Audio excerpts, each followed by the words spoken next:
The moment you stop obeying every thought that enters your mind is the moment your life begins to belong to you again. Most people think leadership begins when others start following them. But leadership does not begin in public. It begins in private. It begins in the silent space where you decide whether your impulses control you or you control them. Before people trust your direction, they feel your internal state. Before they believe your words, they sense your stability. And before you ever lead a team, a business, a family, or a vision, you are already leading something far more difficult: your thoughts, your emotions, and your standards. This is where real leadership is built. You can have intelligence without leadership. You can have confidence without leadership. You can even have power without leadership. But you cannot lead others consistently if you cannot lead yourself. Self-leadership is the root system beneath all authority. If the roots are weak, external success eventually collapses. If the roots are strong, even silence carries weight. In this audiobook, you will explore the core principles of self-leadership: self-control, emotional mastery, discipline, standards, clarity, response, consistency, and presence. Because before you lead anyone else, you must lead yourself first. Before we dive in, take a second to hit that like button and let us know in the comments where you're listening from. You might be surprised to find someone listening from the same place as you. Chapter 1. Self-control is the first form of leadership. Leadership does not begin with vision. It does not begin with confidence. And it certainly does not begin with influence. Leadership begins with self-control. Before anyone follows your direction, they feel your discipline. Before anyone trusts your decisions, they sense your stability. And before your words ever carry authority, your behavior has already delivered its message. This is why the first threshold of leadership is not strategy or communication. It is governance of the self. Self-control is the foundation everything else rests upon. Without it, intelligence becomes reckless. Confidence becomes arrogance. Ambition becomes chaos. Talent becomes unstable. But with self-control, even quiet actions feel deliberate and grounded. Self-control does not make a person rigid. It makes them reliable. It turns energy into direction instead of noise. Many people misunderstand what self-control actually is. They imagine suppression. They imagine forcing emotion down, pretending not to feel anger, pressure, frustration, or doubt. But that is not self-control. That is repression. And repression eventually erupts. Self-control is not about denying what you feel. It is about deciding what your feelings are allowed to do. You will still feel anger. You will still feel urgency. You will still feel stress, excitement, disappointment, and uncertainty. Leadership does not require emotional numbness. It requires emotional governance. The difference is subtle, but powerful. Emotion is information. Impulse is reaction. Self-control is the space between the two. And leadership lives inside that space. Every leadership failure begins in the same quiet place. Not with a dramatic collapse, but with a small moment of lost command. A reaction instead of a response. A tone that slips when frustration rises. A decision made too quickly because pressure feels uncomfortable. A boundary that bends just this once because maintaining it feels inconvenient. These moments rarely feel important in the moment they occur. But leadership does not collapse loudly. It erodes quietly. Each time impulse replaces discipline, authority leaks. Not necessarily in a visible way. People may not confront you. They may not challenge you openly. But something shifts in the invisible layer, where trust lives. Human beings are extremely sensitive to stability. We feel regulation in others long before we consciously analyze it. Think about the leaders you respect most. They are rarely the loudest people in the room. They are rarely the most dramatic. They are rarely the most reactive.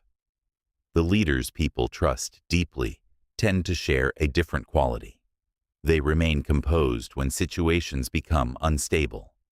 They slow down when others rush. They hold their tone steady when others escalate. Their calm is not accidental. It is trained. That calm communicates something powerful without words. This person is not controlled by the moment. Self-control creates presence. Presence creates trust. Trust creates followership. Without self-control, authority becomes fragile. It fluctuates with mood. It shifts with pressure. It collapses under stress. But with self-control, authority becomes stable even when circumstances are not. Stability is magnetic. People naturally gravitate toward those who remain centered when the environment becomes chaotic.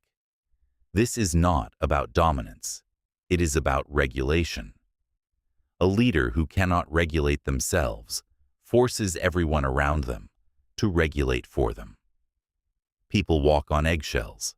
They monitor tone. They anticipate reactions. They spend energy managing the leader's emotions instead of focusing on their work.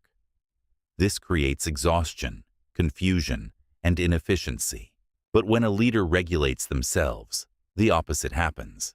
The environment becomes calmer. People think more clearly. Decisions become cleaner. Energy is directed toward solutions instead of emotional management. Self-control stabilizes the entire field around a leader. There is also a deeper layer to this. Self-control reveals what is actually in charge of your life. If your mood decides your actions, your mood is leading. If pressure determines your tone, pressure is leading. If other people's behavior dictates your reactions, then other people are leading you. Leadership begins the moment that pattern stops.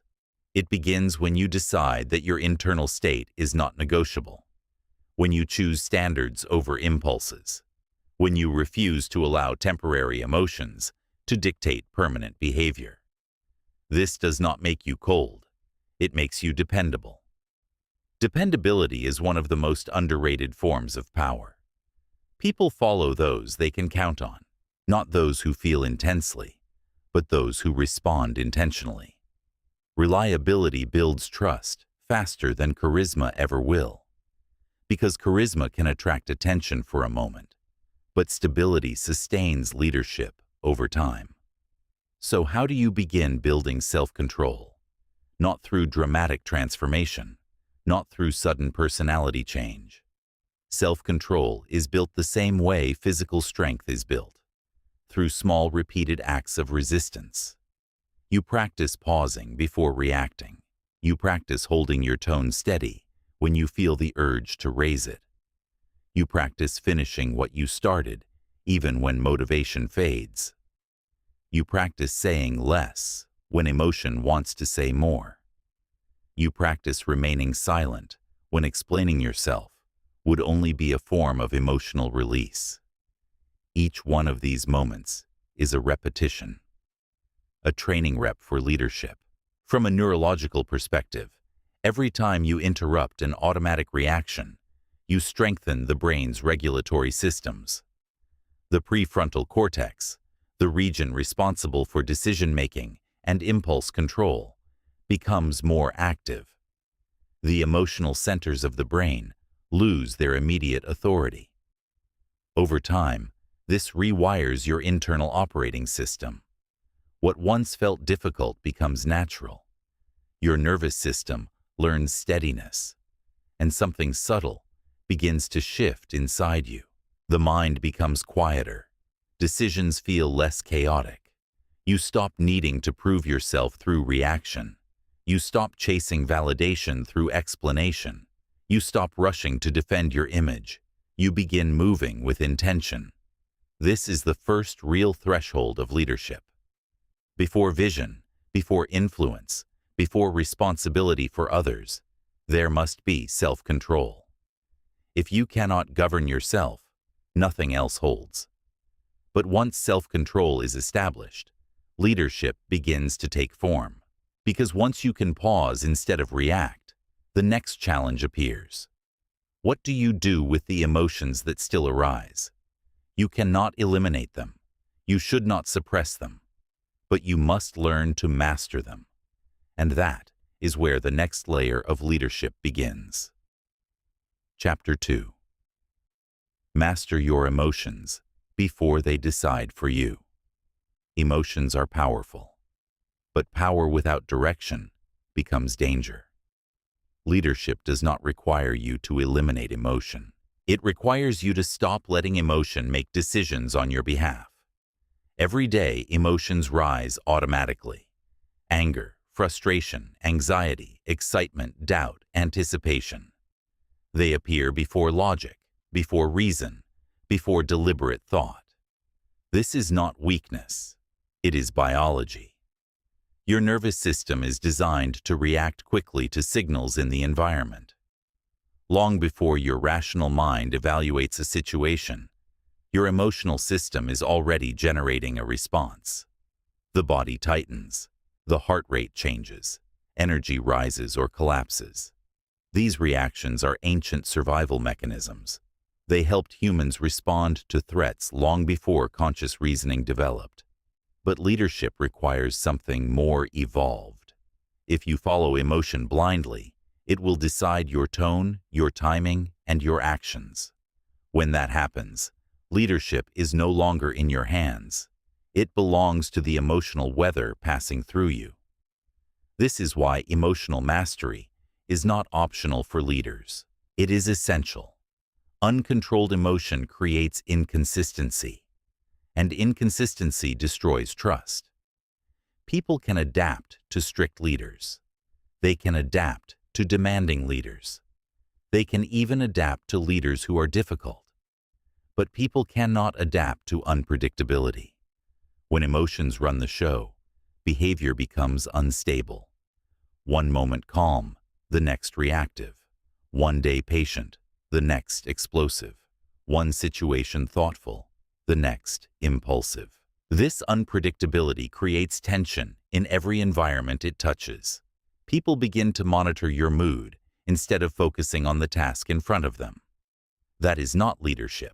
That is emotional management forced onto others. Real leadership begins when emotions are felt but not obeyed. There is an important distinction between feeling anger and acting from anger, between noticing fear and surrendering to it, between experiencing pressure and becoming controlled by it. Emotion is a signal. It provides information about your internal state and the environment around you. But a signal is not a command. The danger appears when identity fuses with emotion. When you say, "I am angry," you become the emotion. The feeling fills the entire space of your awareness. But when you say, "Anger is present," something shifts. A small distance appears between you and the emotion. That distance creates choice, and choice is the core of leadership. Leaders do not react faster. They react later. They allow space for clarity to replace impulse. Emotional mastery lives inside that space, not in suppression, not in uncontrolled expression, but in regulation. Regulation means allowing emotion to exist without allowing it to control behavior. You do not deny it. You do not dramatize it. You observe it. Observation changes everything.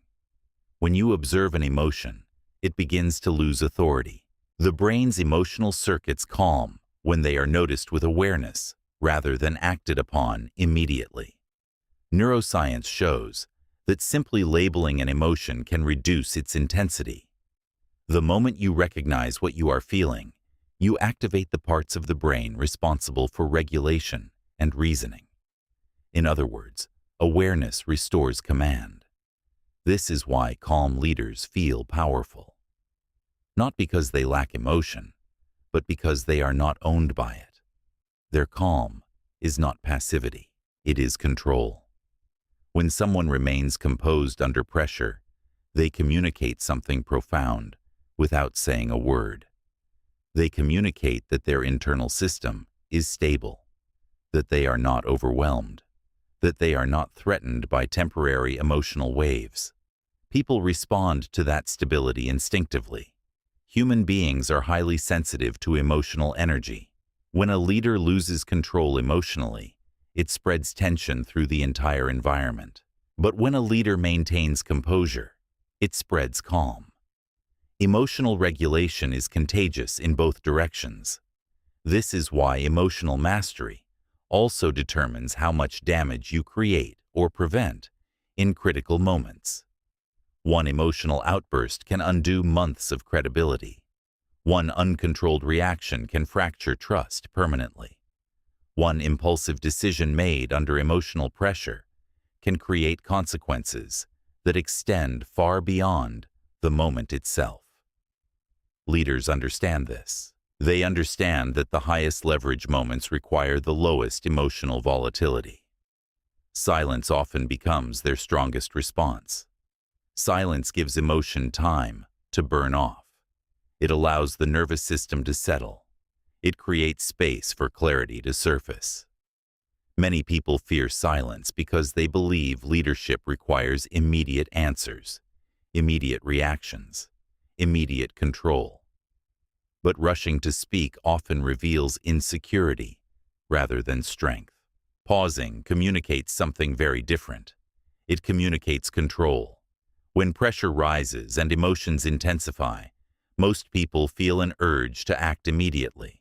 They want to fix something, say something, defend themselves, explain their position. Leaders resist that urge. They slow down when others speed up. They lower their voice when others raise theirs. They choose restraint when others release emotion. That contrast is powerful. Emotional mastery also begins long before conflict appears. It starts with understanding your emotional patterns. Every person has triggers, situations that consistently provoke frustration, circumstances that generate anxiety, behaviors that activate impatience or defensiveness. These patterns are not weaknesses, they are information. When you study them honestly, you stop being surprised by them. And when you are no longer surprised by your emotional reactions, they lose much of their power. Preparation becomes possible. Preparation is one of the quiet advantages of leadership. Leaders do not wait to feel calm. They build lives that support calm. They protect their sleep. They manage their schedule. They reduce unnecessary stimulation. They avoid constant emotional input from endless information streams and distractions. These are not simply productivity habits. They are emotional regulation strategies. Your physiological state influences your reactions long before conscious thought appears. A nervous system that is constantly overstimulated becomes reactive. A nervous system that is regulated becomes responsive. Respecting this biological reality is part of emotional mastery. Another critical aspect of emotional leadership is choosing your battles carefully. Not every emotion deserves expression. Not every irritation requires correction. Not every provocation deserves a response. Discernment is emotional intelligence in action. When you respond to everything, you dilute your authority. When you respond selectively, your responses carry weight.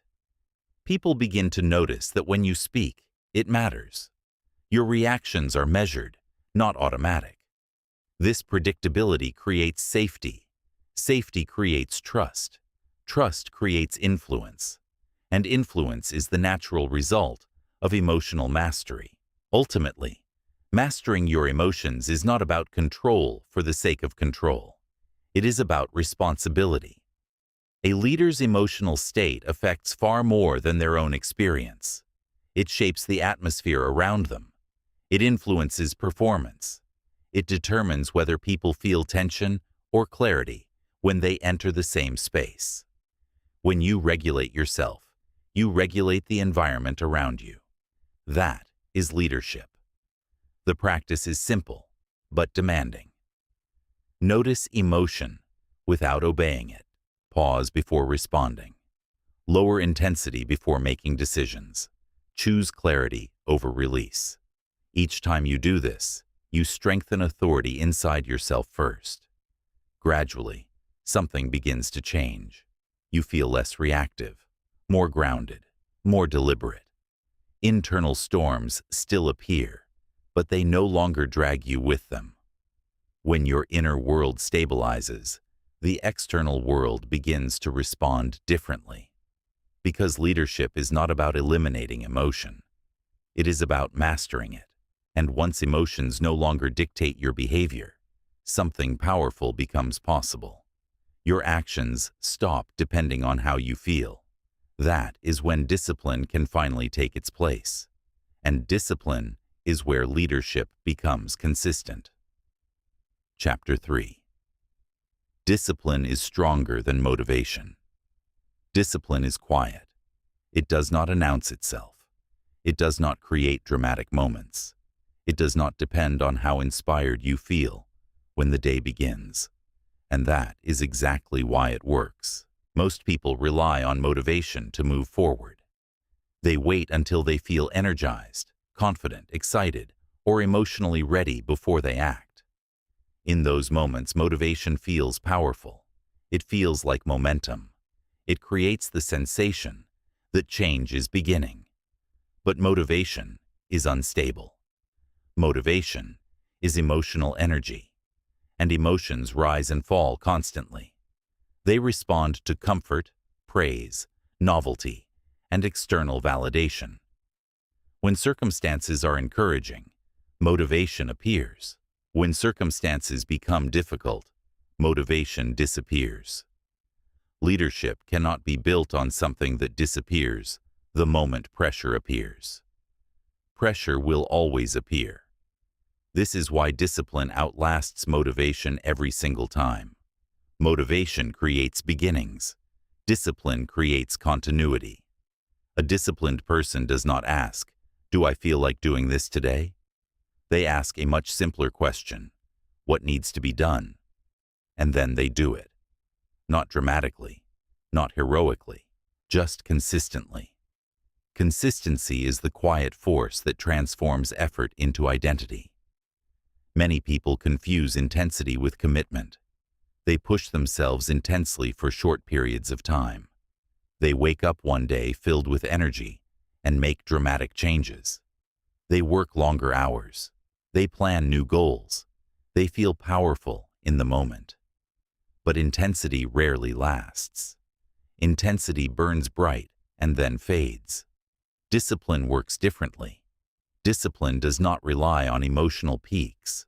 It functions even when energy is low, when confidence is quiet, and when no one is watching.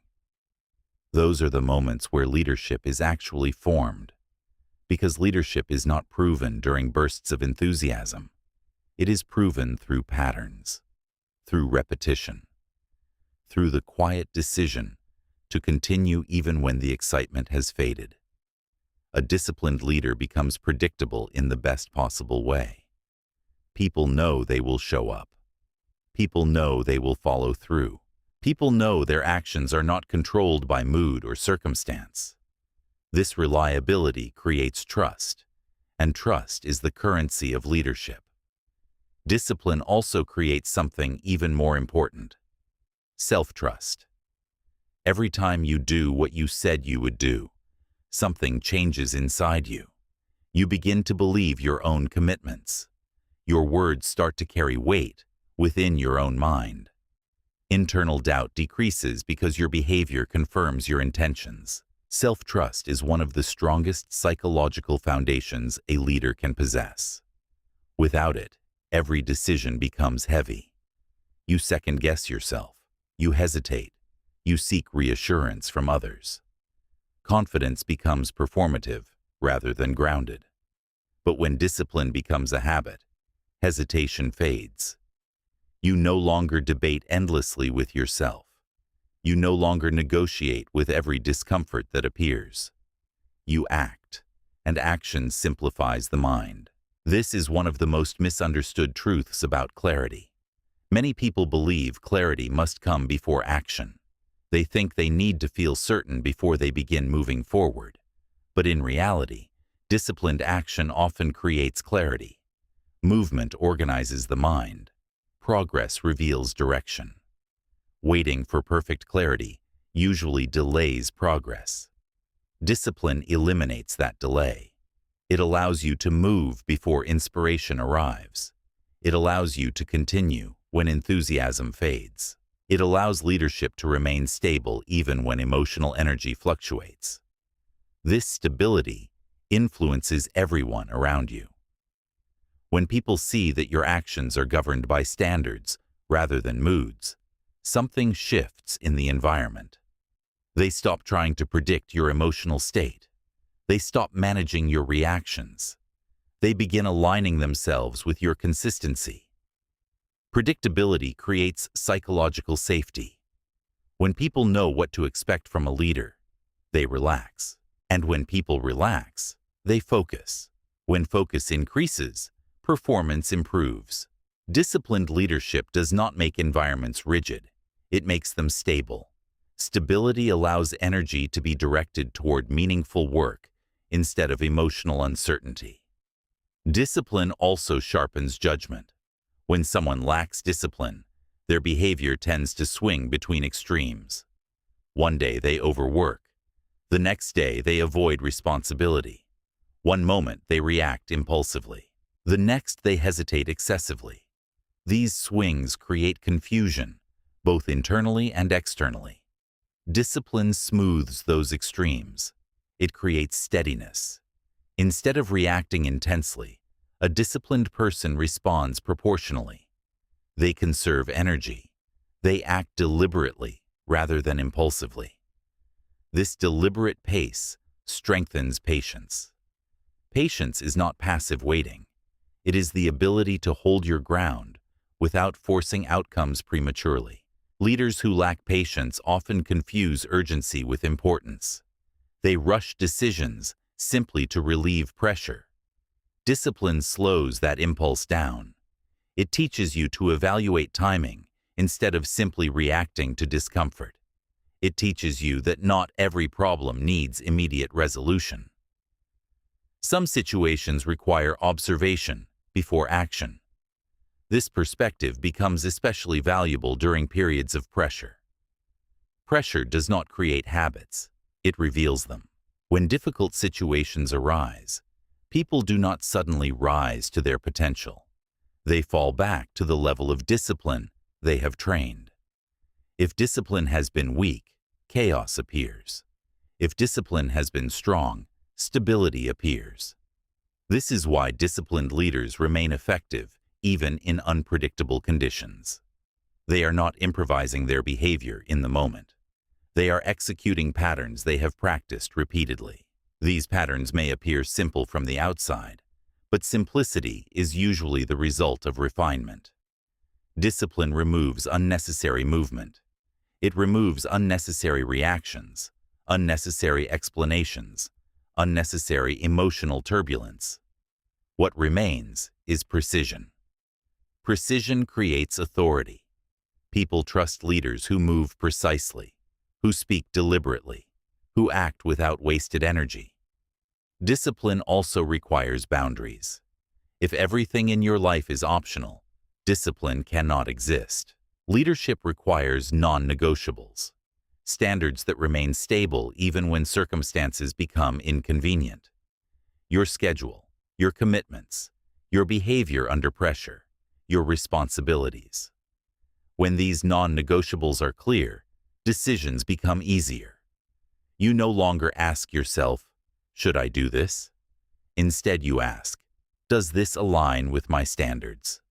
Alignment replaces internal debate. This is one of the greatest advantages of discipline. It conserves mental energy. Leadership demands enormous cognitive resources. If you spend those resources constantly debating basic commitments, there will be little energy left for important decisions. Discipline protects your attention. Over time, it does something even deeper. It reshapes identity. You stop seeing yourself as someone who tries to be disciplined. You begin seeing yourself as someone who simply operates that way. This shift is subtle, but powerful. Identity drives behavior far more strongly than intention. Once discipline becomes part of who you are, leadership stops feeling forced. It becomes natural. Not because the work is easier, but because resistance becomes less relevant. Of course, there will still be days when discipline feels heavy. Days when comfort looks appealing and shortcuts seem tempting. Those days are not signs of failure. They are training moments. Each time you choose discipline instead of comfort, you strengthen authority inside yourself. Each time you follow through when motivation fades, you reinforce the identity of someone who leads their own life, and that identity is felt by others. People sense when a leader's actions are anchored in something deeper than mood. They feel the steadiness. They trust the direction. They recognize that the person in front of them is not simply reacting to circumstances. They are guiding them. This is the invisible structure discipline creates, and once that structure exists, leadership gains something essential, something stronger than temporary motivation or emotional enthusiasm. It gains standards, and standards are what transform discipline into authority. Chapter 4. Standards create authority, not titles. Authority does not come from what you are called. It comes from what you consistently uphold. Titles can be given, positions can be assigned, roles can be announced in meetings, printed on business cards, and placed next to a name on a door. But authority does not arrive with any of those things. Authority is built quietly through standards.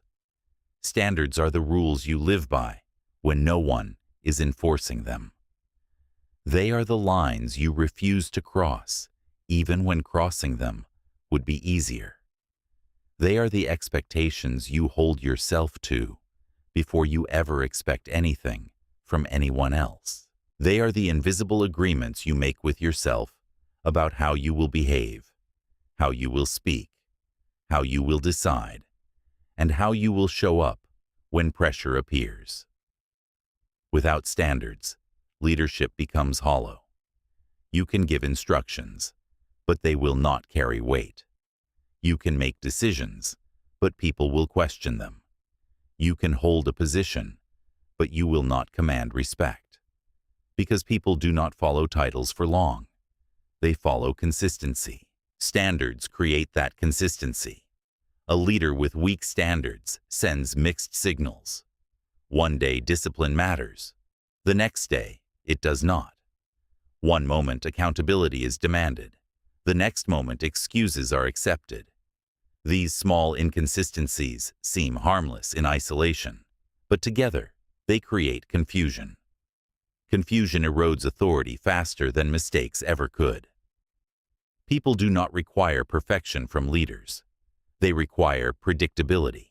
Predictability allows them to understand where the boundaries exist. It allows them to know what behavior is acceptable and what behavior is not. Standards remove ambiguity. Ambiguity is the enemy of leadership. When standards are unclear, people begin testing boundaries, not necessarily out of rebellion, but out of uncertainty. They are trying to discover where the line actually exists.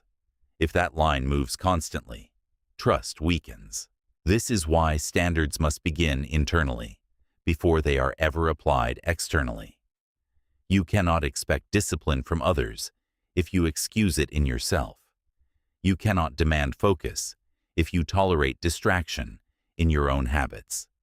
You cannot enforce accountability if you constantly renegotiate your own commitments. Leadership begins with self-imposed standards. The time you wake up, the way you speak under pressure, the tasks you complete even when motivation fades, the promises you keep when no one is checking. These small decisions seem insignificant, but leadership is built from small repeated signals. Every time you hold your standard, you send a message. first to yourself, then to everyone around you. That message is simple. This matters. And when enough things matter consistently, authority begins to form. Authority is not loud. It does not need to explain itself constantly. It is felt. People sense when a leader has standards because everything about their behavior aligns. Words match actions. Decisions reflect values. Expectations apply consistently. This alignment creates a deeper form of confidence.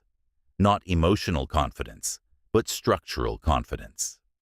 Structural confidence means the foundation holds even when pressure increases. Standards protect that foundation. They prevent leaders from making emotional decisions in the heat of the moment. When standards are clear, you do not need to invent your behavior under pressure. You follow what has already been decided. Instead of asking, "What should I do right now?" you ask, "What is the standard here?" That question simplifies leadership dramatically. Standards reduce negotiation. They reduce internal conflict. They reduce the likelihood of regret. Many leadership failures happen, not because people did not know what the right decision was, but because they abandoned their standards when the situation became uncomfortable. Pressure reveals standards. It does not create them. If your standards disappear when circumstances become difficult, they were never standards. They were preferences. Preferences change easily. Standards do not. This distinction matters more than most people realize. Leaders who operate from preferences appear unstable. Leaders who operate from standards appear grounded. Grounded leaders create trust.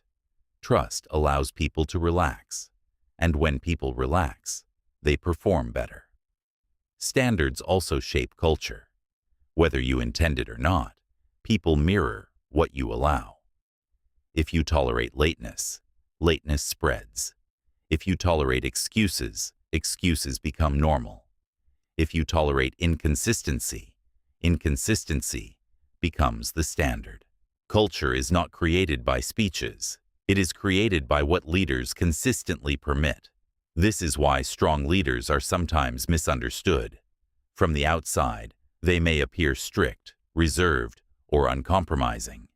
But what they are actually doing is protecting clarity. Clarity removes confusion. Clarity removes friction. Clarity allows people to focus on meaningful work instead of guessing what behavior is acceptable. Clear standards are not cruelty. They are kindness. Unclear expectations force people to constantly guess what is required. Clear standards free people from that uncertainty. They know where the boundaries exist. Standards also require courage. It is always easier to bend a rule than to maintain it. It is easier to avoid confrontation than to enforce consistency. It is easier to explain a boundary than to hold it. But every time you abandon a standard to avoid discomfort, you weaken your authority. Short-term comfort often creates long-term instability. Leaders with strong standards accept temporary discomfort in order to protect long-term trust. They are willing to be misunderstood briefly rather than ineffective permanently. This does not mean standards should be rigid or arbitrary. Strong standards are grounded in purpose. They exist to support performance, integrity, and direction. When standards serve those purposes, people respect them even if they resist them at first. Consistency teaches. Over time, people adapt to what does not change. Leaders who constantly adjust their standards to please others teach a dangerous lesson, that pressure will eventually produce compromise. Leaders who maintain standards teach something very different. They teach reliability. They teach fairness. They teach that expectations apply equally to everyone. Nothing undermines authority faster than double standards. When rules apply to some people but not others, trust collapses. When exceptions become frequent, credibility disappears. Strong leaders are not harsher on others than themselves. In fact, they are usually harsher on themselves first. They hold themselves to the same or higher standards. This creates moral authority. Moral authority is stronger than positional authority. People may obey a title temporarily, but they respect integrity permanently. Integrity is the visible expression of standards lived consistently over time. It shows that a leader operates according to principles beyond convenience. This kind of integrity stabilizes identity. When your standards are clear, you do not reinvent yourself every day. You do not shift your behavior based on mood or approval. You know who you are and what you stand for. This stability reduces anxiety. It reduces overthinking. It removes the constant need for validation. You stop asking, "Was that acceptable?" Instead, you ask, "Did that align with my standard?" Alignment replaces insecurity, and when alignment becomes consistent, leadership becomes simpler. Not easier, but clearer. Standards do the heavy lifting. They guide decisions when emotions rise. They anchor behavior when clarity fades. They protect authority when pressure increases. Over time, they define who you are, not by what you say, but by what you refuse to compromise. That is why authority is not granted by titles. It is built through standards.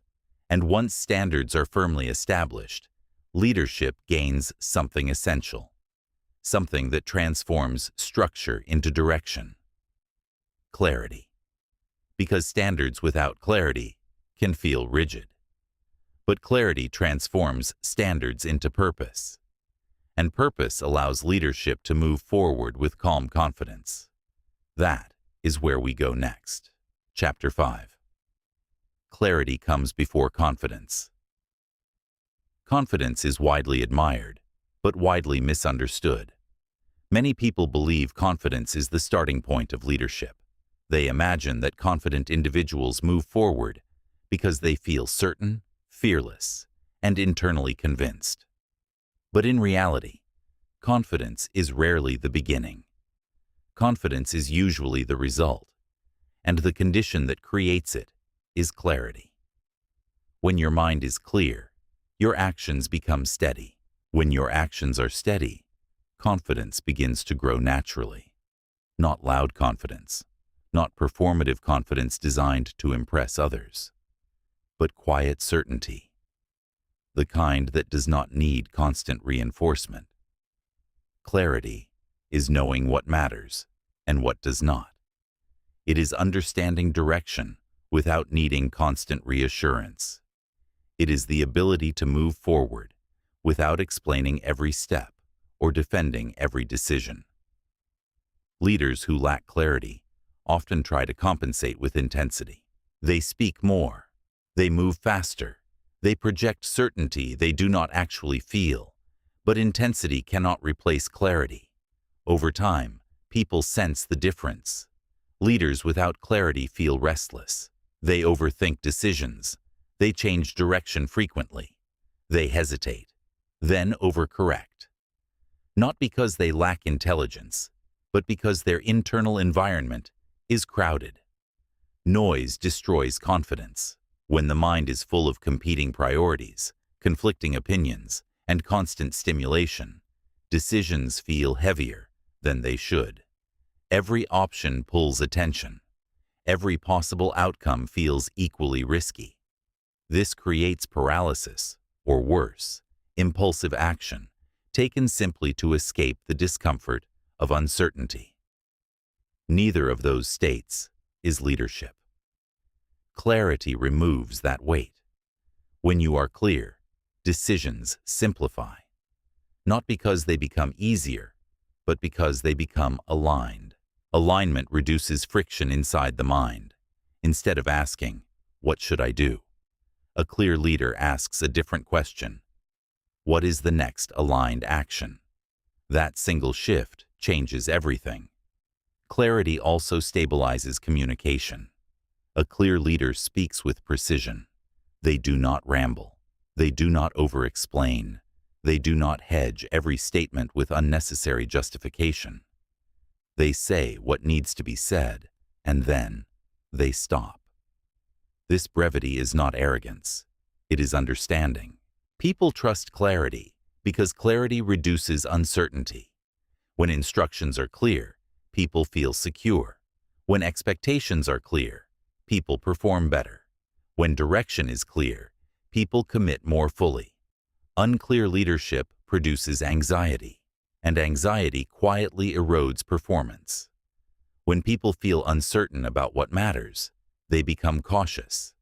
They second-guess their actions. They spend energy trying to interpret signals instead of executing their responsibilities. Eventually, these performance issues are mislabeled as motivation problems. But the issue was never motivation. The issue was clarity. Clarity also changes how leaders handle uncertainty. Leadership does not require having all the answers. It requires understanding which questions matter most. Clear leaders do not pretend certainty when none exists. They acknowledge uncertainty while maintaining direction. This balance builds trust. People do not expect leaders to be omniscient. They expect them to remain grounded. Grounded leaders know their priorities. They know their values. They know their non-negotiables. When these foundations are clear, uncertainty does not destabilize them. Clarity also prevents emotional hijacking. When direction is unclear, emotions rush in to fill the gap. Fear exaggerates risks. Doubt magnifies obstacles. External opinions begin to carry too much influence. Clarity acts as a filter.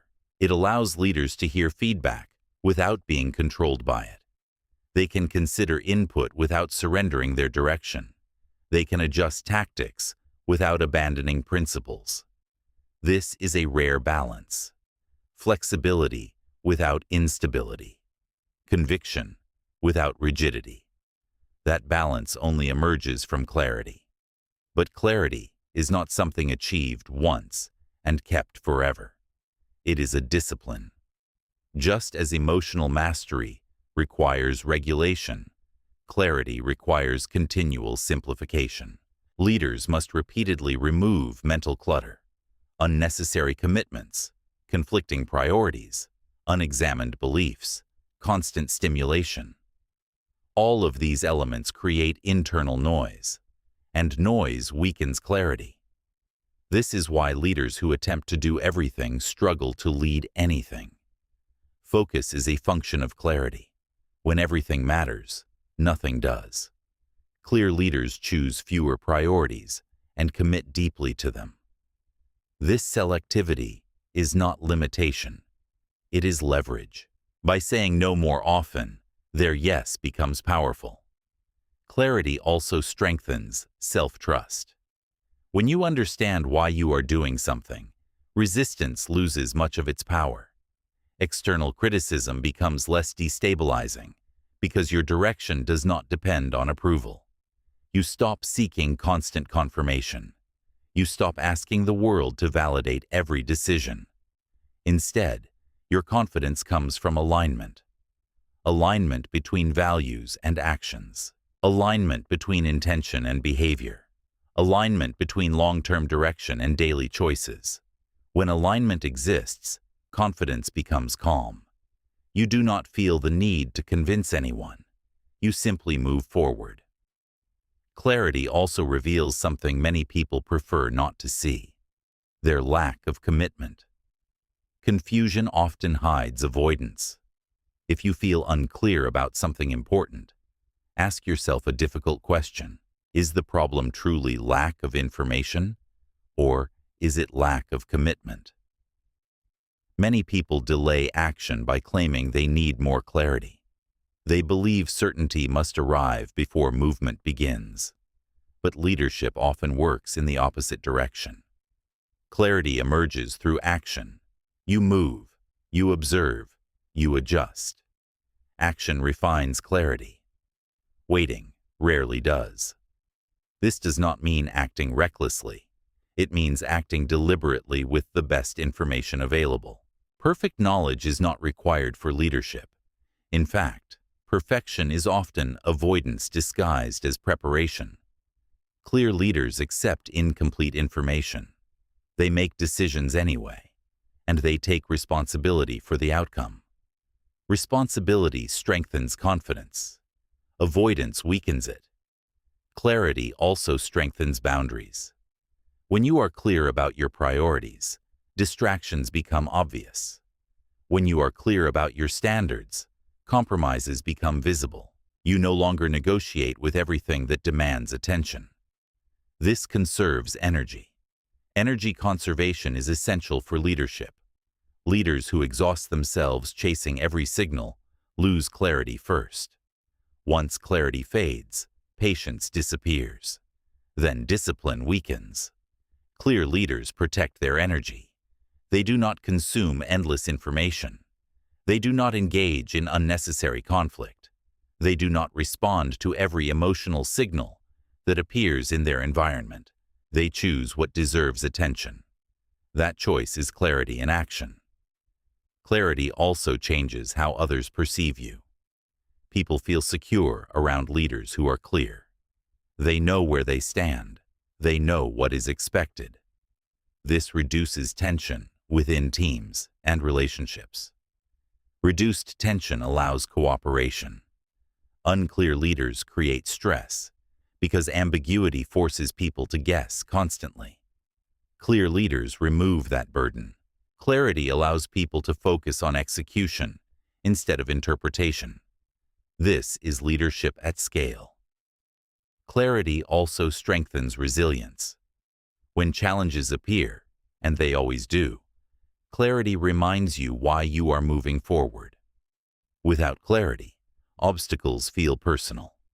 With clarity, obstacles feel procedural. Instead of asking, "Why is this happening to me?" you begin asking, "What is the next step forward?" That shift transforms problems into processes. Processes can be improved. Emotional reactions cannot. Clarity brings leadership out of emotional turbulence and into structural thinking. And structure creates consistency. Confidence built on clarity does not fluctuate wildly.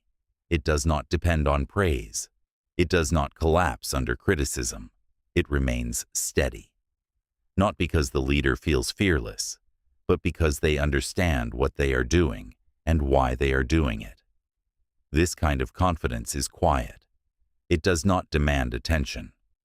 But people trust it. And once clarity stabilizes a leader's mind, something powerful becomes possible. The ability to pause. Because when you are clear, you no longer rush to prove yourself. You no longer react simply to release tension. You respond with intention. And that pause between stimulus and response is where the next layer of leadership begins. Chapter 6. Stop reacting. Start responding. Reaction is automatic. Response is intentional. That single difference separates followers from leaders. Reaction happens fast. It is emotional, habitual, and often unconscious. It emerges from the nervous system's instinct to protect itself, to defend identity, to release tension. Reaction feels urgent because the body is flooded with energy that demands expression. Response is different. Response takes a moment longer. It requires awareness, restraint, and direction. But inside that brief moment between impulse and action, leadership is born. Most damage in leadership does not come from bad intentions. It comes from fast reactions under pressure. A sharp reply spoken before thinking. A defensive tone when challenged. A rushed decision made simply to escape discomfort. A conclusion reached before the full picture is understood. These moments rarely come from clarity. They come from reactivity. Reactivity is the mind's attempt to discharge emotional energy as quickly as possible. When tension rises, the brain searches for relief. It wants to say something, fix something, argue something, explain something, anything that releases the pressure. But relief is not leadership. Direction is leadership. Leaders choose direction over relief. When you react, you release emotion, but lose control of the moment. When you respond, you hold the emotion long enough to choose an action that actually serves the outcome. This distinction is critical. Reaction escalates tension. It spreads emotional energy through the room. It invites conflict, misunderstanding, and regret. Response does the opposite. It lowers intensity. It clarifies intention. It stabilizes the environment. People can feel the difference immediately. When someone reacts, the atmosphere tightens. Words accelerate. Energy becomes chaotic. But when someone responds, the room changes. The pace slows. Attention sharpens. The conversation becomes clearer. Presence replaces noise. Many people believe reacting quickly demonstrates decisiveness, but speed is not the same as leadership.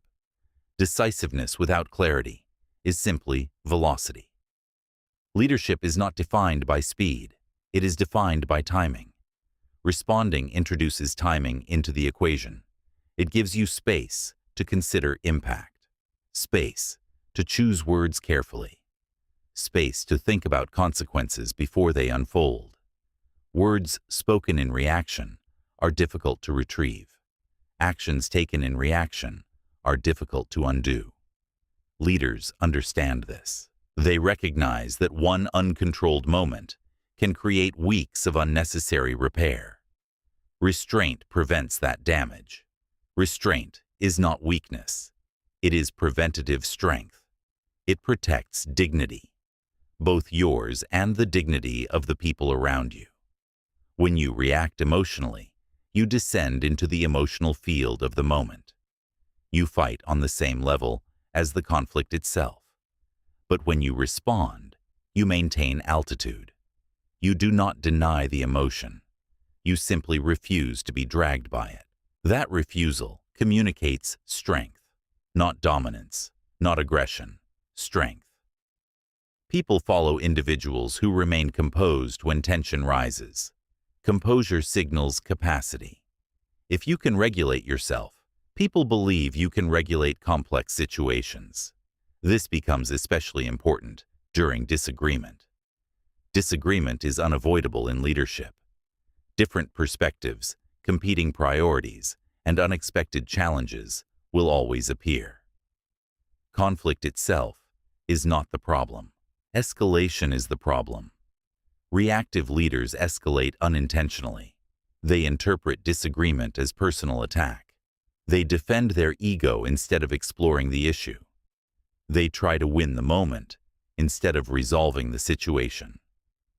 Responsive leaders take a different approach. They listen first. Listening does not mean agreement. It means understanding.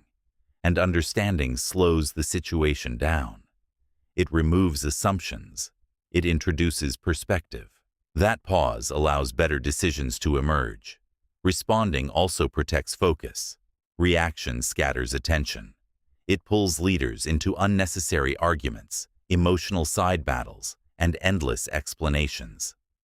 Energy becomes fragmented. Response conserves energy. It keeps attention directed toward what actually matters, the outcome. Reactive leaders spend their time putting out fires. Responsive leaders investigate why fires appear in the first place. They ask better questions.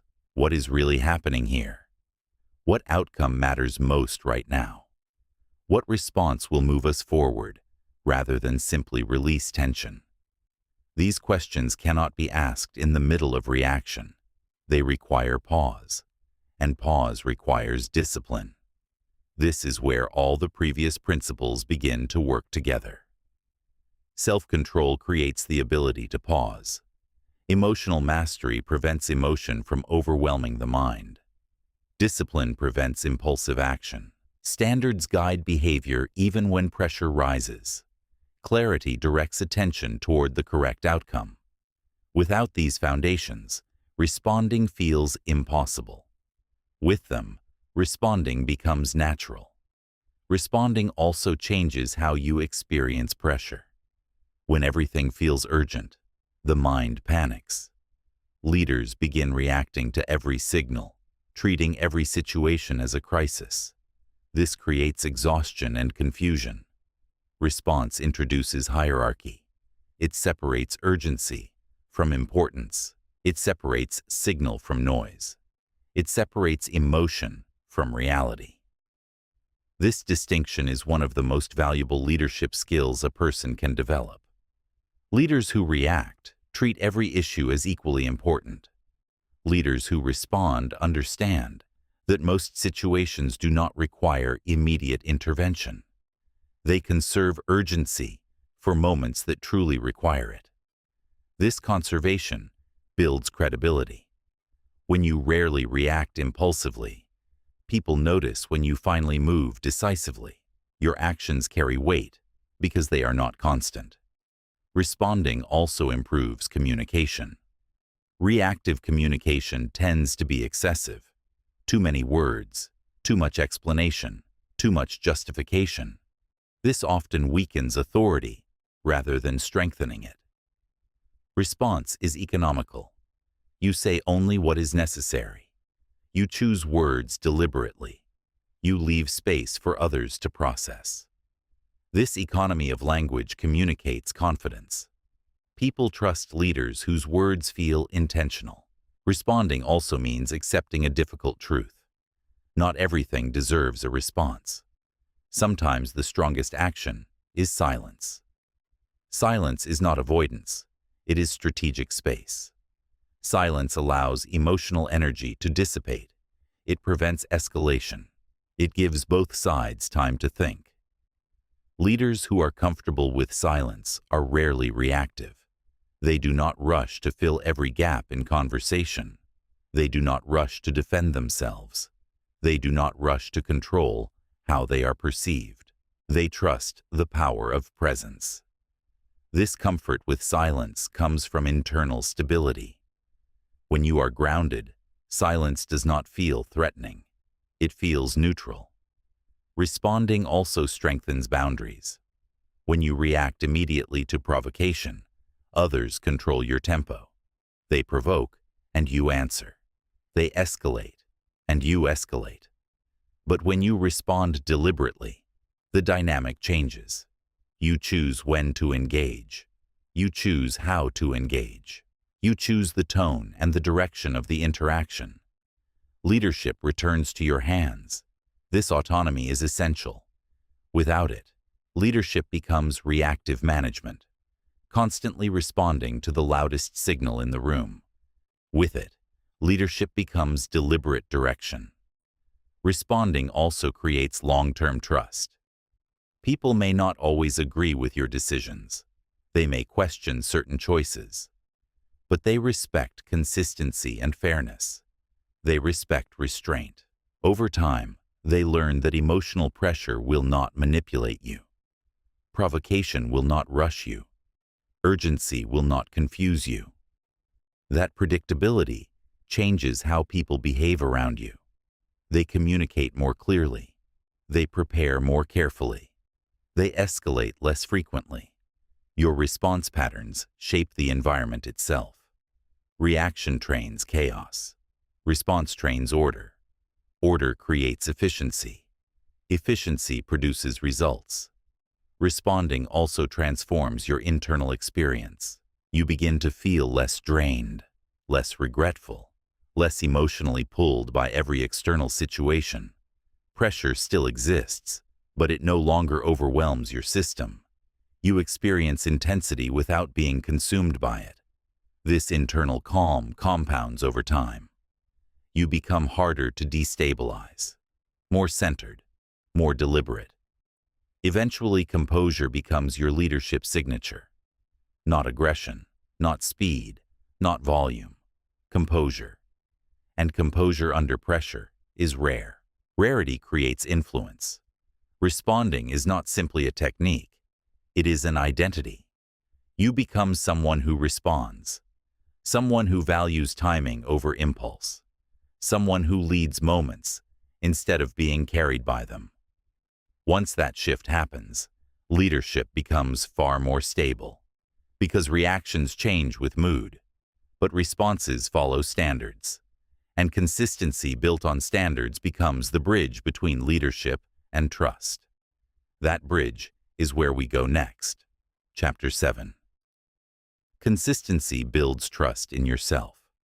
First, trust is not built through intensity. It is built through repetition.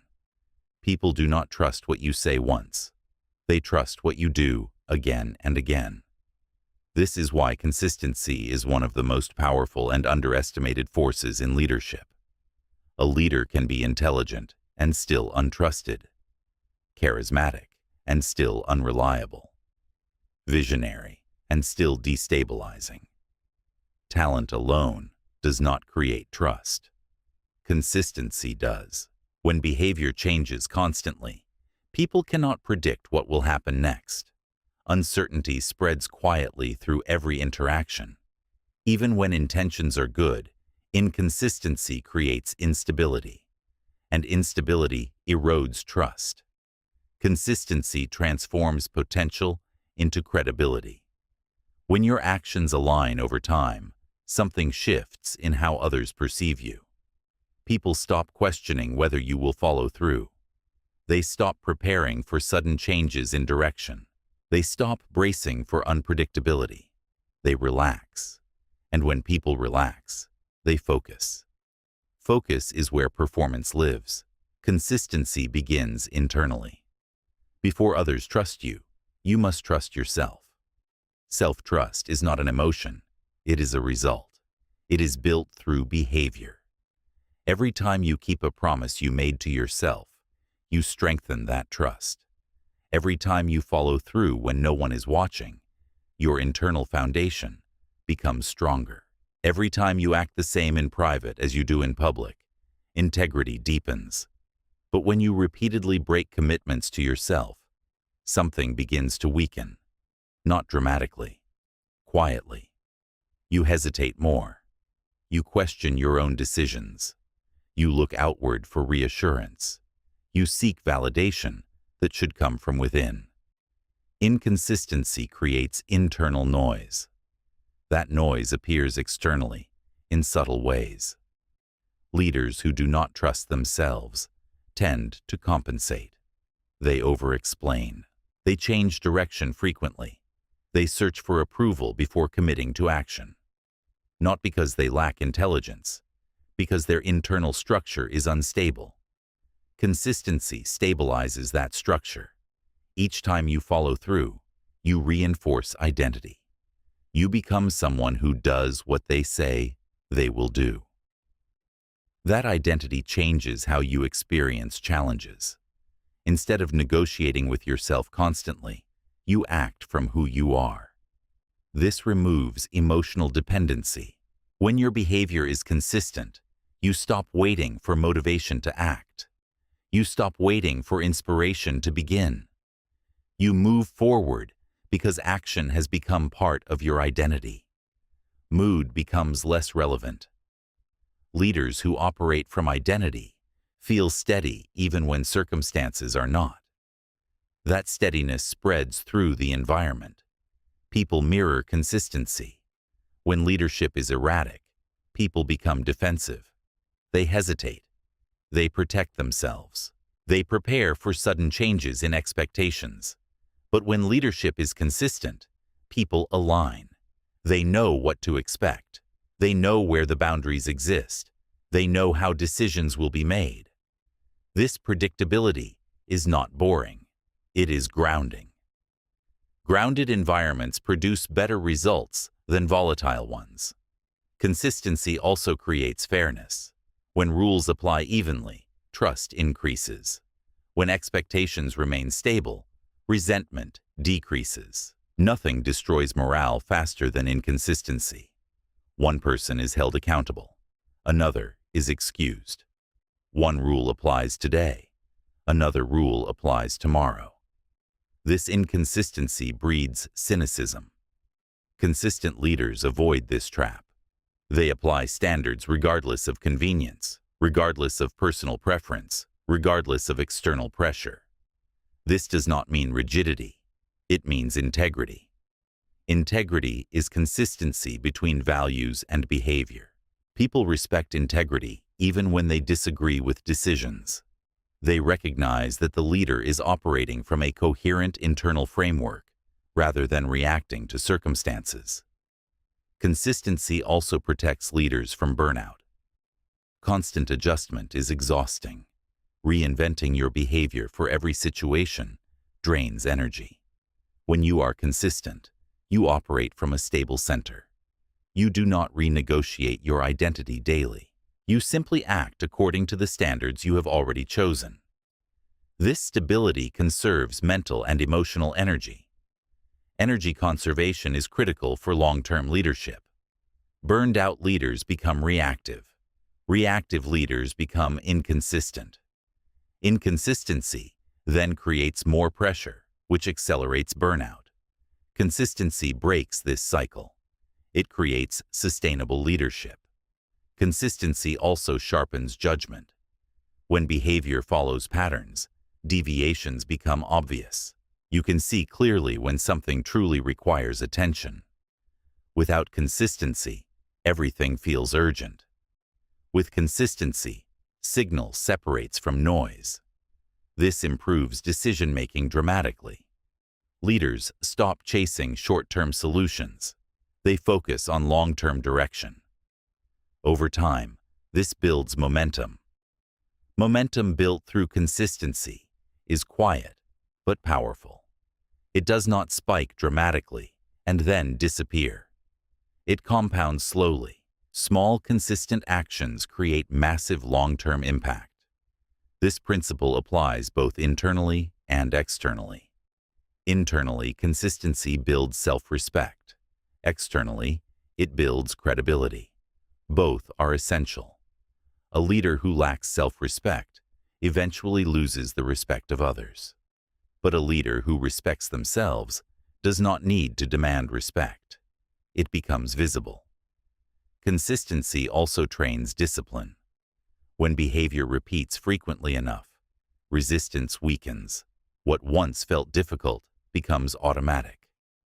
Actions that required effort begin to feel natural. This automation frees mental space. Instead of constantly debating basic habits, leaders can focus on higher-level decisions, strategy, vision, direction. Without consistency, leaders remain stuck managing the basics. Consistency elevates leadership capacity. It also reduces emotional volatility. When your actions follow predictable patterns, there are fewer impulsive mistakes, fewer situations requiring apology or repair, fewer emotional spikes. This stability reinforces every previous leadership principle. Self-control becomes easier. Emotional mastery becomes natural. Discipline becomes identity. Standards remain firm. Clarity remains intact.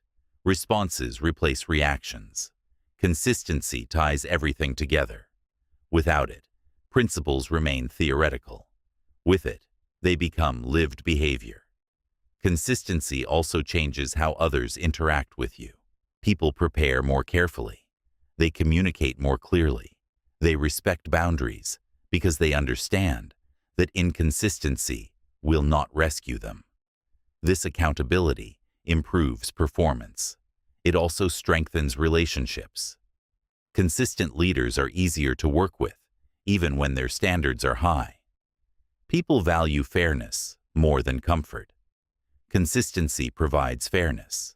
Over time, it builds long-term influence. Influence built on charisma fades. Influence built on consistency endures. Charisma may attract attention. Consistency retains it. This is why quiet leaders often have the deepest impact. They are not impressive for a single moment. They are reliable across time. And time reveals leadership. Consistency passes that test. There is also a deeper truth beneath all of this. Reality rewards repetition. What you do occasionally does not define you. What you do consistently does. This truth can feel uncomfortable, but it is also liberating, because it means leadership is not reserved for rare moments of brilliance. It is built in ordinary moments, moments where you choose the same aligned action again and again. These choices build trust, first within yourself, then within others. Once that trust exists, leadership no longer requires enforcement. People follow willingly because trust removes friction, and friction is the enemy of progress. Consistency removes friction. It stabilizes movement. It strengthens direction. It deepens influence. And once consistency becomes identity, leadership gains something even more powerful. Presence. Not performed presence. Real presence. And that is where leadership reaches its most natural form. Chapter 8. Presence is the quiet signal of true leadership. Presence is what remains when effort disappears. It is the quiet signal people feel before you speak, before you explain, before you assert authority. In many ways, presence is the natural result of everything that has come before it. Self-control stabilizes the mind. Emotional mastery regulates the nervous system. Discipline creates reliability. Standards create integrity. Clarity gives direction. Response replaces reaction. Consistency builds trust. When all of these elements align, something subtle begins to emerge. Presence. Presence is not charisma. Charisma often depends on energy, performance, and momentary enthusiasm. Presence is different. Presence is coherence. Coherence between thought and action, between values and behavior, between words and silence, between intention and restraint. When a person is coherent, people feel it immediately. Human beings are deeply sensitive to alignment. When someone's actions match their words and their emotional state matches their message, there is no friction. The mind relaxes. The nervous system senses stability. This is why presence feels powerful, even when it is quiet. In a world filled with noise, urgency, and emotional volatility, calm steadiness stands out. Not because it demands attention, but because it does not need it. Presence removes the need for constant explanation. When leaders feel uncertain internally, they often try to compensate with excessive communication. They explain every decision. They defend every action. They try to manage how others perceive them. But explanation often signals insecurity. Presence signals certainty. When your internal world is organized, you feel less pressure to justify yourself. You know your standards. You know your direction. You know your reasoning. Because of that, you do not feel compelled to convince everyone around you. This does not mean ignoring feedback. It means you are not emotionally dependent on approval. People trust leaders who appear internally grounded. They may not agree with every decision, but they sense something important: stability. And stability creates safety. Safety does not come from comfort. It comes from predictability, integrity, and restraint. When people feel safe around a leader, they become more open. Communication improves. Creativity increases. Collaboration becomes easier. Presence makes that possible. Presence also grows stronger as internal conflict decreases. When the mind is full of competing desires, unresolved emotions, and inconsistent standards, that inner tension leaks outward. People sense the fragmentation, even if they cannot explain it. But when a leader becomes internally aligned, that tension disappears. Alignment simplifies behavior. Words become fewer, but more precise. Actions become slower, but more deliberate. Decisions become cleaner, because the mind is not crowded with conflicting signals. This creates gravity. Gravity is not loud. It does not push people toward you. It pulls them naturally. People lean toward individuals whose energy feels stable. This is why some of the most influential leaders appear calm and unhurried. They do not rush to dominate conversations. They do not attempt to control every interaction. They listen carefully. They speak selectively. Their restraint becomes part of their influence. Over time, this restraint builds credibility. People begin to notice a pattern. When this person speaks, it matters. When this person moves, it is intentional. When this person pauses, there is a reason. Presence is built privately long before it is visible publicly.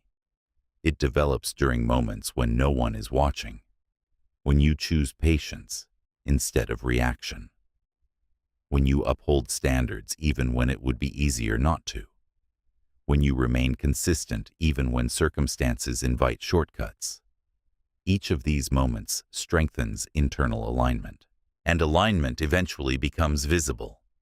At first, people may underestimate calm leaders. Quiet strength is often mistaken for passivity in environments that reward noise. But over time, something becomes obvious. When pressure rises, the calm leader remains steady. When conflict appears, the calm leader does not escalate. When uncertainty spreads, the calm leader anchors the environment. People remember these moments. They remember who remained centered when everything else felt unstable. That memory creates loyalty. Presence also grows stronger through selective attention. Leaders with presence do not scatter their energy across every opportunity or argument. They choose carefully where to invest their attention. They do not engage in unnecessary battles. They do not chase validation. They do not attempt to control every perception. Instead, they focus on what truly matters. This selectivity sharpens their influence. When attention is rare, it becomes valuable. When words are limited, they become meaningful. Presence is also connected to humility. Not performative humility, designed to appear modest, but grounded self-awareness. Leaders with presence understand both their strengths and their limitations. They accept responsibility without collapsing into self-criticism. This balance builds respect. Arrogance repels people. Insecurity exhausts them. Grounded confidence attracts them. When someone knows who they are and what they stand for, others feel permission to do the same. The environment becomes more honest, more stable, more productive. Leadership multiplies in this environment. Presence also requires something many modern environments discourage: solitude. Without time alone, leaders absorb too much noise.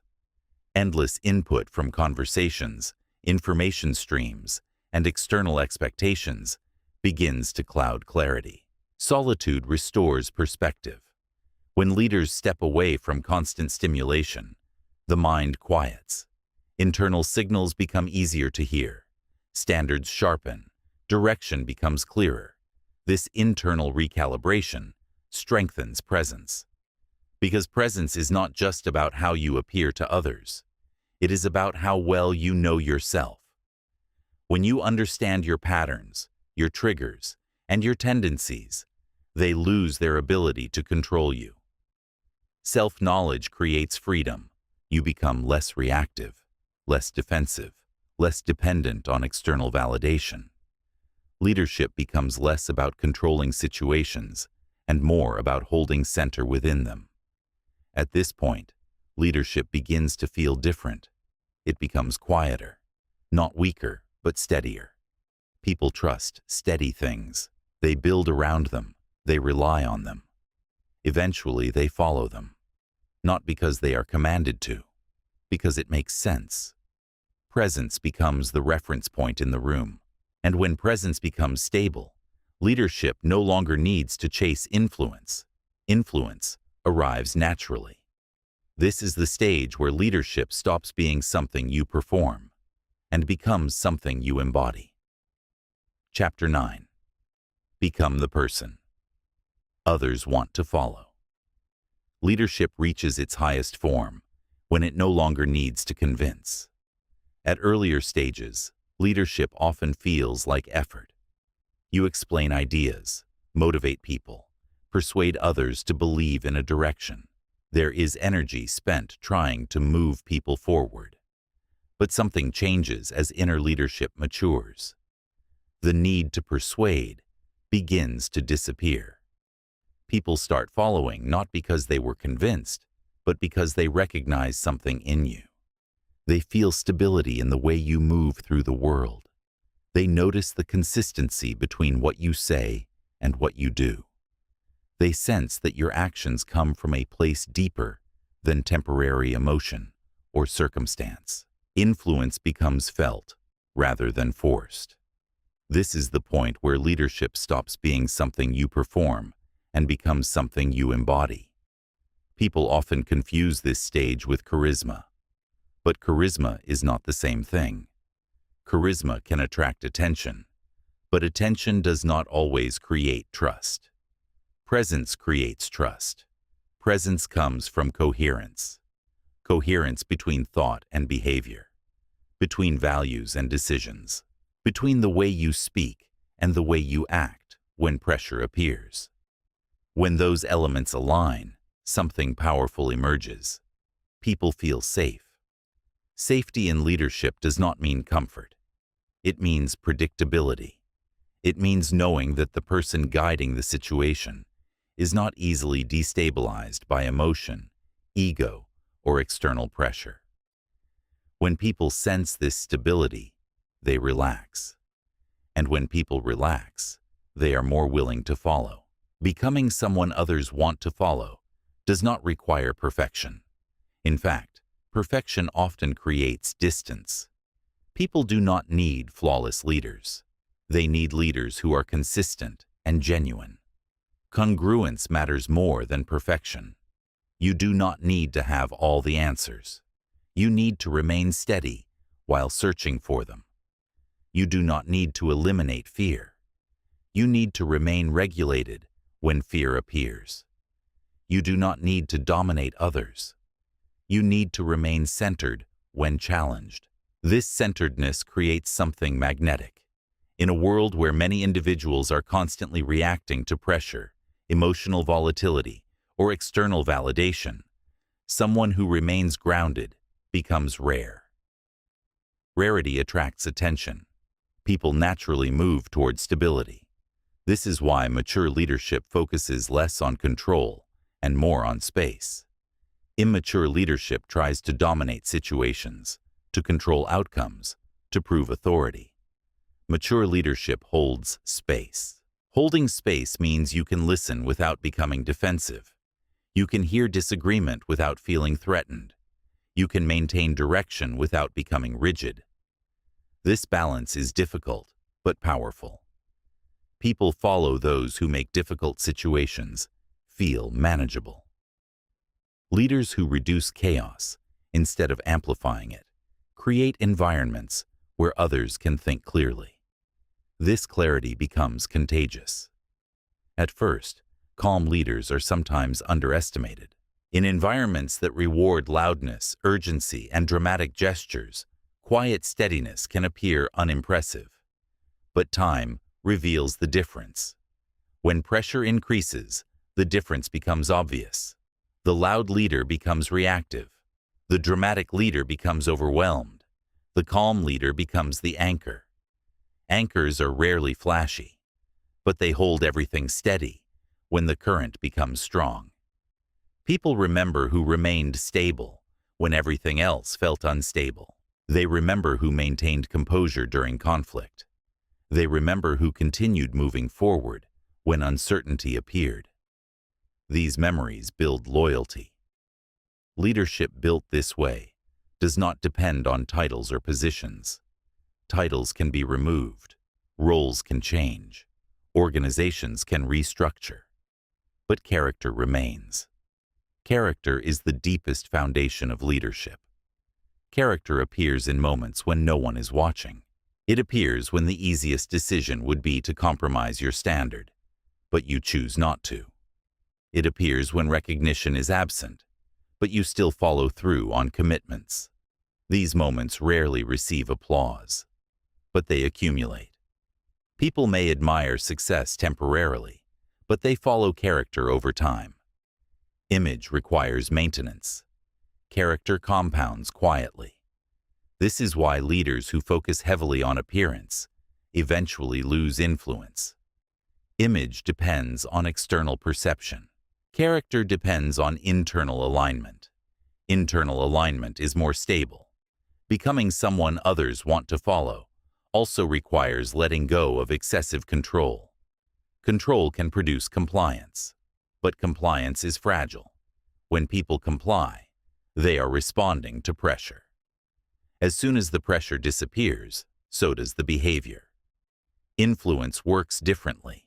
Influence creates alignment. Aligned people move in the same direction because they choose to. They believe in the direction. They trust the person guiding it. Trust is built through consistency, restraint, and fairness. Earlier chapters established the foundation for this stage. Self-control gave you command over your impulses. Emotional mastery stabilized your inner world. Discipline removed dependence on motivation. Standards created integrity. Clarity provided direction. Responding replaced reacting. Consistency built trust. Now all of those elements converge into identity. You no longer try to lead. You simply move through the world in a way that demonstrates leadership. Your actions become more selective. Your attention becomes more focused. You choose carefully where to invest energy. You do not engage in unnecessary conflict. You do not chase validation. You do not try to win every argument. Instead, you prioritize what truly matters. This selectivity strengthens presence. People notice when someone's attention is not scattered. They notice when words are few, but meaningful. They notice when silence feels intentional rather than uncertain. Intentionality creates gravity. Gravity pulls attention without force. Humility becomes important at this stage. Not humility as performance, but humility grounded in self-awareness. Leaders who understand themselves clearly do not feel the need to exaggerate their strengths or hide their limitations. They know where they are strong. They know where they are still learning. This honesty builds respect. Arrogance pushes people away. Insecurity drains energy from the environment. Grounded confidence does the opposite. It reassures people. When someone appears comfortable with themselves, others feel comfortable around them. Leadership multiplies in these conditions. Instead of controlling every outcome, the leader becomes an anchor. Anchors do not move constantly. They hold. Holding creates stability. Stability allows growth. This is how leadership scales, not through constant pressure, through presence. Presence also requires solitude. Without time alone, leaders lose clarity. They absorb too much external noise. Opinions, expectations, information, and constant interaction begin to crowd the mind. Solitude clears that noise. Time alone allows the mind to reorganize itself. It restores perspective. It strengthens internal alignment. Leaders who protect time for reflection become harder to destabilize. They know themselves. They recognize their triggers. They understand their patterns. And because they understand them, those patterns lose control. Self-knowledge creates freedom. You are no longer dragged by impulse or emotional reaction. You act from identity rather than circumstance. Leadership becomes quiet strength, not intimidating, not theatrical, just solid. People trust solid things. They lean on them. They build around them. and eventually, they follow them. Not because they were told to, because it feels natural. This is the highest form of leadership. Not authority by force, not persuasion through pressure, influence through being.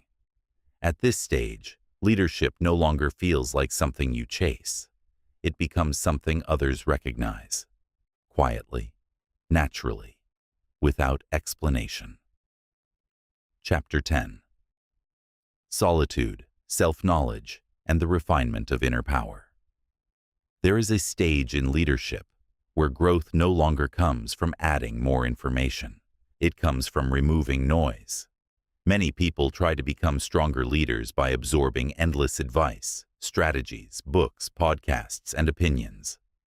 Knowledge has value, but knowledge alone does not create clarity. When the mind is constantly consuming input, it eventually becomes crowded, and a crowded mind cannot lead clearly. This is why strong leaders intentionally protect something that modern life constantly tries to eliminate: solitude. Solitude is not isolation. It is recalibration.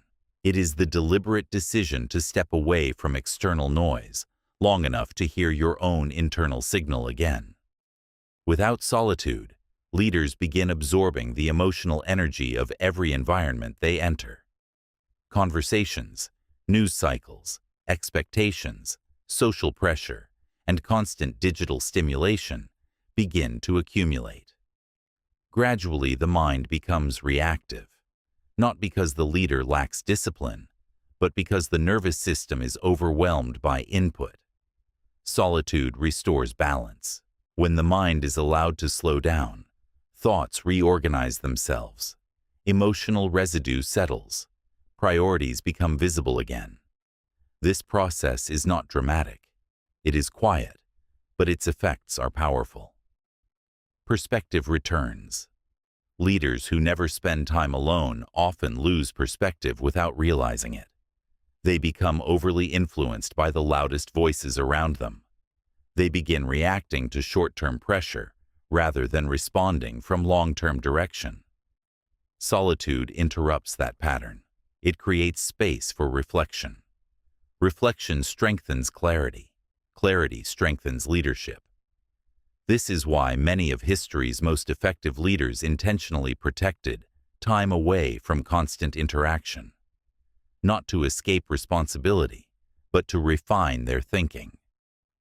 Leadership requires two environments: the environment of engagement, where decisions are made and action takes place, and the environment of reflection, where those decisions are examined and improved.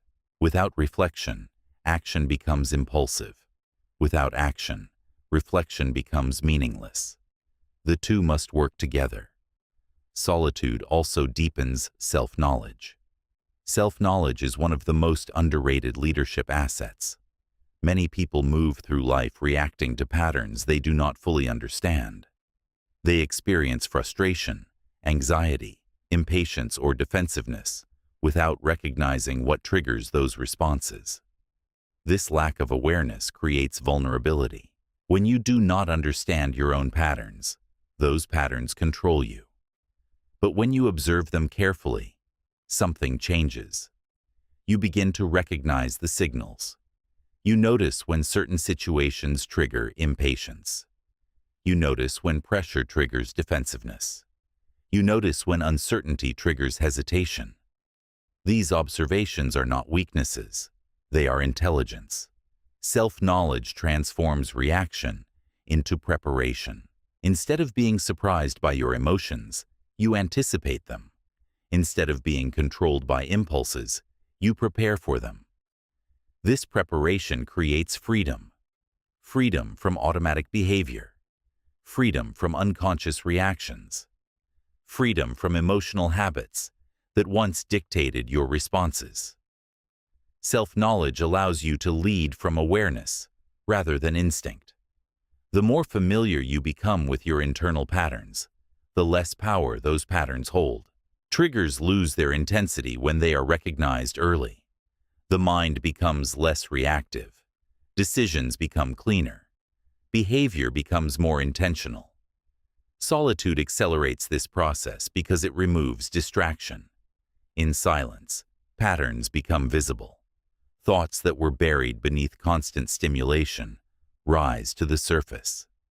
Questions that were ignored begin demanding attention. Sometimes these questions are uncomfortable. They may challenge your assumptions. They may reveal habits that need to change. They may expose areas where your standards have been inconsistent. But discomfort is often the beginning of refinement. Leaders who avoid self-examination eventually stagnate. Leaders who examine themselves honestly continue evolving. Solitude also strengthens emotional regulation. When the nervous system spends time away from constant stimulation, it resets. Stress hormones decline. Mental clarity increases. Creativity and problem-solving improve.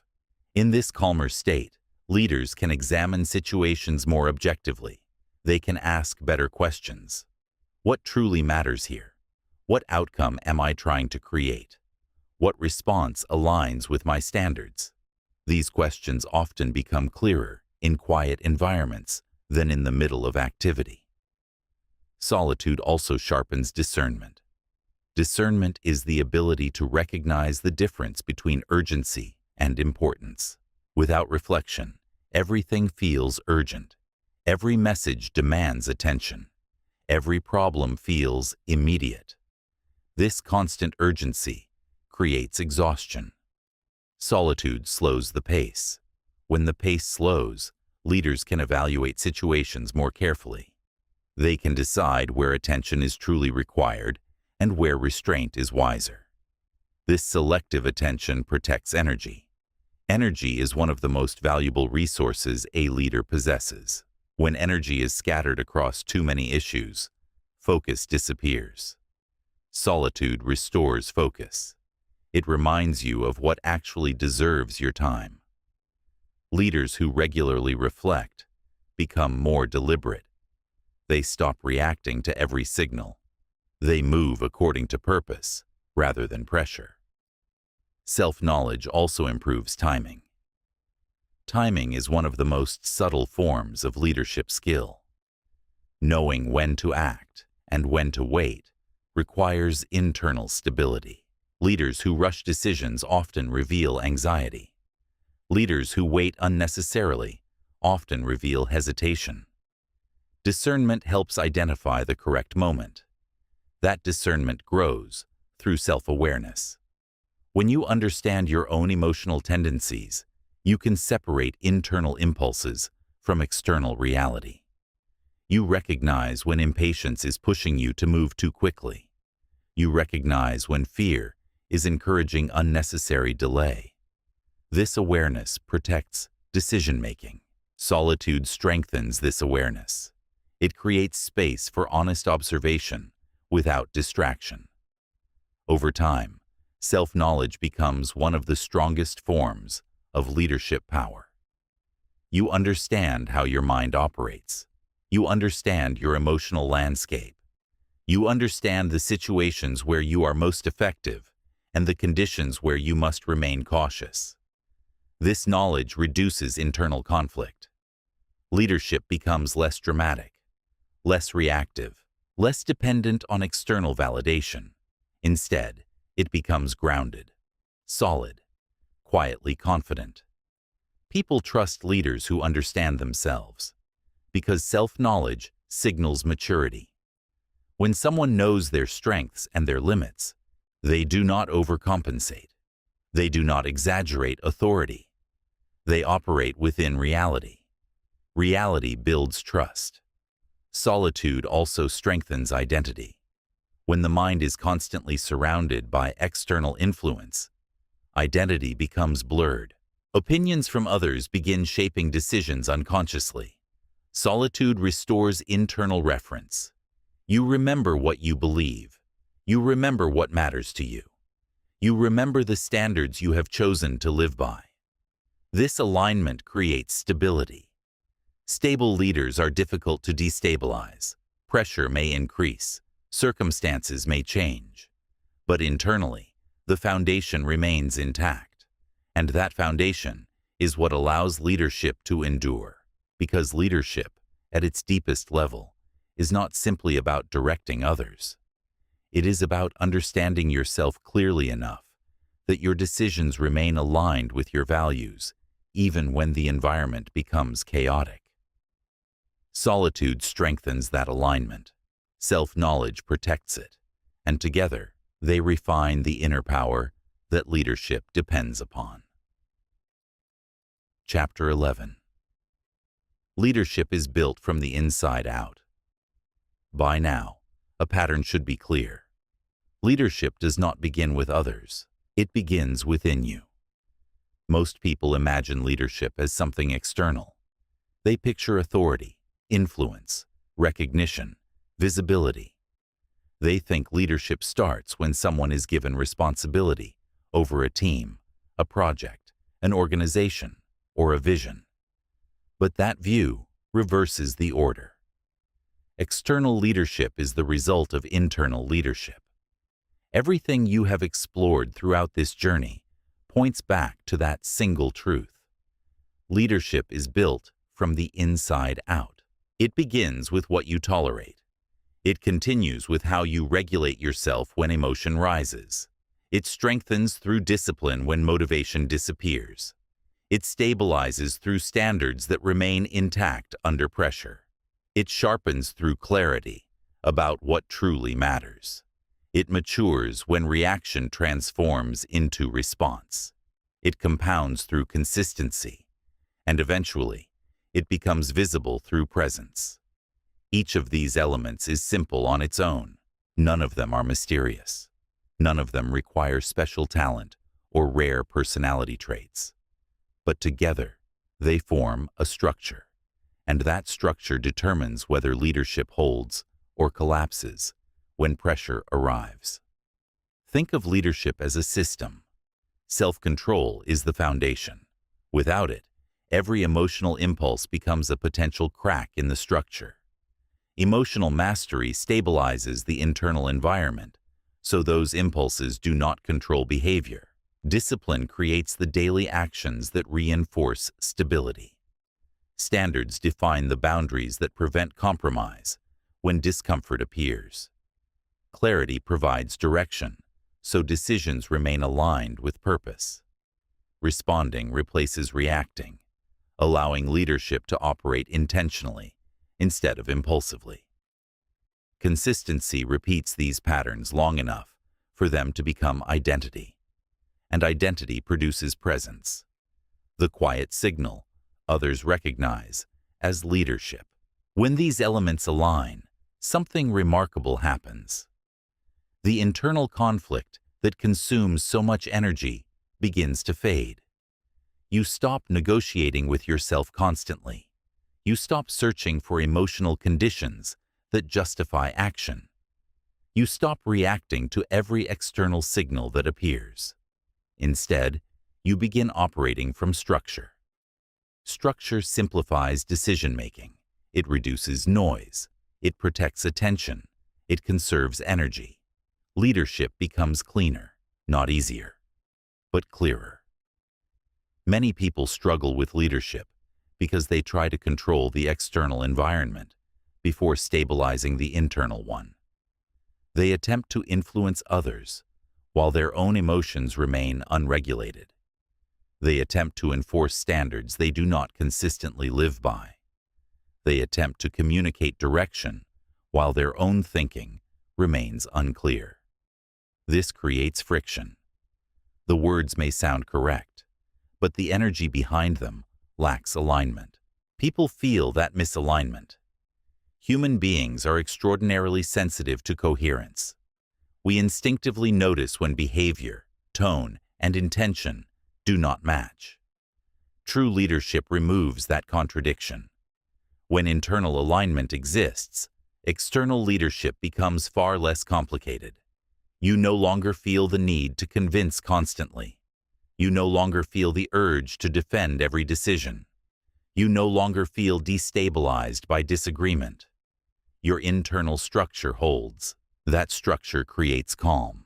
Calm creates clarity. Clarity creates direction.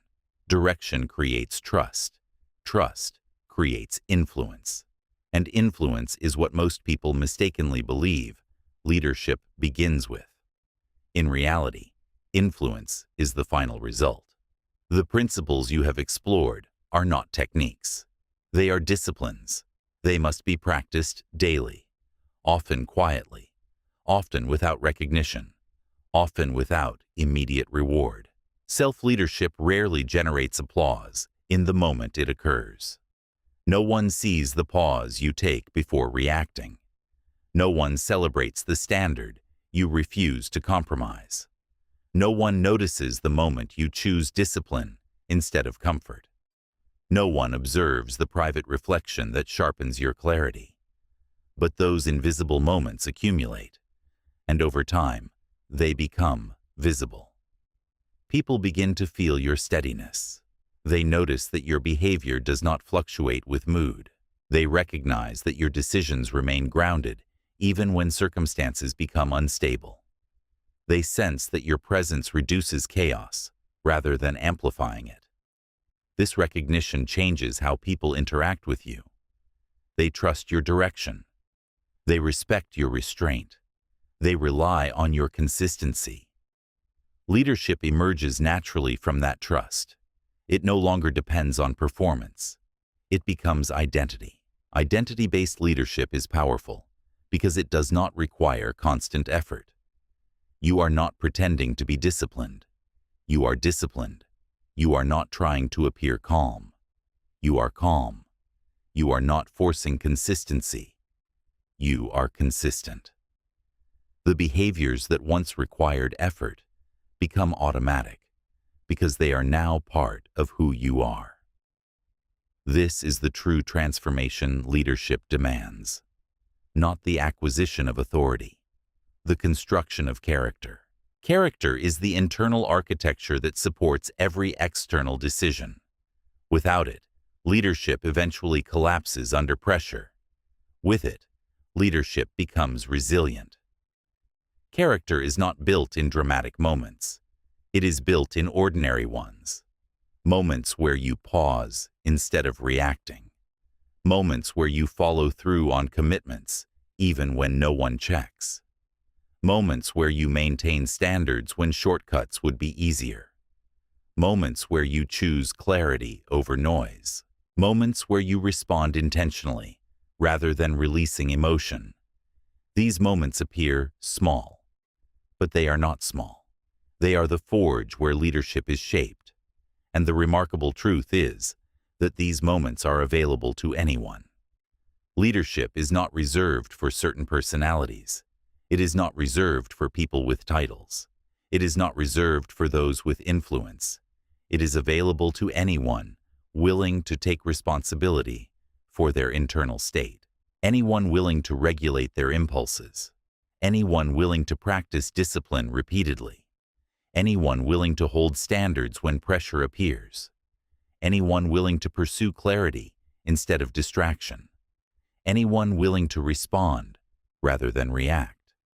Anyone willing to act consistently even when no one is watching. This willingness builds the internal architecture of leadership. Once that architecture exists, everything else changes. Decisions become clearer, relationships become stronger, influence becomes natural. Leadership stops being something you chase. It becomes something you embody. And when leadership becomes identity, the final stage begins. Your presence speaks before your words ever do. Leadership was never meant to begin with others.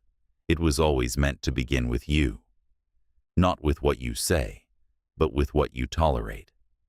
Not with what you demand, but with what you practice when no one is watching.